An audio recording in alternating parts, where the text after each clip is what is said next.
Eto pa mga bossing ko ang ating mabibintog na butil ng bigas. Eto pa mga bossing ko ay isa sa mga subok na napakaswerte.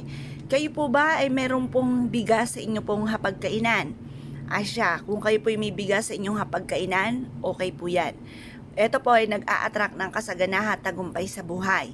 Pero mas mainam, isasain nyo pa rin ito mga bossing at palitan nyo na lang ng bagong bigas. Kasi madalas ang ating bigas ay binubukbok at sayang naman kung ito itatapon ninyo dahil masama ang nagtatapon ng grasya. Kung mahilig ka sa mga pampaswerte, dapat po ay sumusunod din tayo sa ganun. Ako po mga bossing ko ay isa rin sa mga sumusunod sa ganyan, kaya ayoko po na nagtatapon ng pagkain dahil maaaring lumayo ang grasya. Ngayon pa mga bossing, ako po may ituturo na isa sa mga pamamaraan. Halimbawa, meron kang lumang bigas, hugasan nyo na po yung mabuti, pagkatapos isain nyo na. Tapos kumuha ulit kayo ng panibagong baso ng ganito, ng bigas, at kayo po ay humarap muna sa may gawing silangan kung saan nasinag ang sinag ng araw sa umaga ng mga bandang 6:30 or kaya po'y alas 7, mga bossing ng umaga.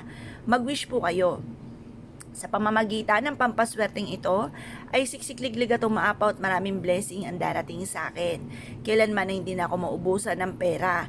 Masigit na magiging masagana ang aming pamumuhay.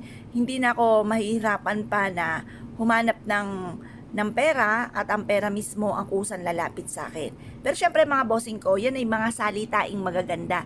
Yung ba tatawag tayo ng swerte. Pero syempre, ang numero uno yan, sipag at tiyaga. Kailangan yan po ay pagtatrabahuhan natin. Hindi naman yung salitaan lang po mga bossing. Kasi maganda yung nagsasabi po tayo ng mga magaganda. Na kumbaga, magkakaroon tayo ng maraming pera. Kahit alam naman natin na wala kayong pera, ay sasabihin natin magkakaroon ako ng maraming pera. Ganun po mga bossing. Lagi nyo sasabihin po yung mga magaganda, yung mga pangarap. Pero wag nyo ibubulgar sa iba kasi minsan nalalaman nila yung mga sinasabi ninyo, nakukontra ka agad. Ako sabihin, maniwala sa'yo, hindi magkakatotoo. Mga ganun ba? Na yung ba tipong pangarap pa lamang ay nakukontra na. Kaya isikreto nyo na lang. Lalo na kung ikaw ay nag-iisa lamang. Lagi nyo paulit-ulitin mga bossing ko na pagsasabi ng mga magaganda.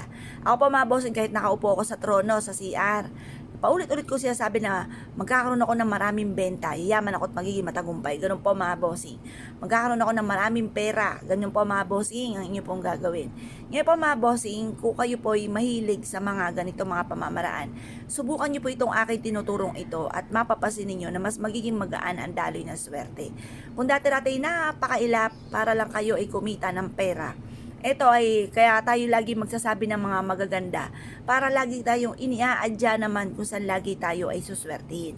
Maglagay po kayo ng ganito, mag-wish ka muna, ibilad ito sa sinag ng araw hanggang alas 8 ng umaga at pagkatapos mga bossing, i-mindset nyo na simula na ito ng tagumpay po ninyo. I-mindset nyo na magkakaroon kayo ng maraming pera, kailanman hindi na kayo mamumblema sa pera, siksik-liglig at umapot maraming blessing ang darating sa inyo. Ganun po ang mga pag-wish. Kung kayo po ay naniwala at nais po itong gawin, huwag na po kayo magpatumpik-tumpik pa. Makakatulong po ito upang sa ganon, mas maging masagana ang inyo pong pamumuhay. Kung kayo po ay naniwala at nais po itong gawin, ay siya mga bossing, good luck po sa inyo po lahat.